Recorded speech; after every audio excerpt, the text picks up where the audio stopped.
तुम्ही पाहत आहात MCN न्यूज मराठी।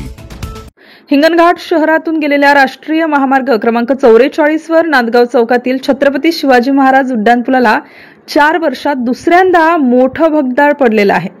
रस्त्याच्या मधोमध पडलेला हे भगदाड अपघातास निमंत्रण देत आहे। त्यामुळे राष्ट्रीय महामार्ग भगदाड प्रकरणात समिती नेमून चौकशी करीत संबंधित अधिकारी व कंत्राटदारावर तातडीने कारवाई करा या प्रमुख मागणीसाठी राष्ट्रवादी काँग्रेस शरदचंद्र पवार पक्षाचे प्रदेश सरचिटणीस अतुल वांदिले यांच्या नेतृत्वात नांदगाव चौक येथील उड्डाणपुलावर भर पावसात रास्ता रोको आंदोलन करण्यात आले। कृषी उत्पन्न बाजार समिती ते सेंट जॉन कॉन्व्हेंट पर्यंत उड्डाणपूल मागील 4 वर्षांपूर्वी निर्माण करून वाहतुकीसाठी सुरू केला, मात्र त्यानंतर अनेकदा बंद करून वाहतूक वेगळ्या रस्त्याने वळवण्यात आली।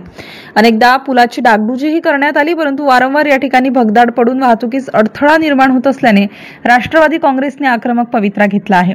MCN न्यूज मराठी करिता सचिन महाजन, हिंगणघाट, वर्धा।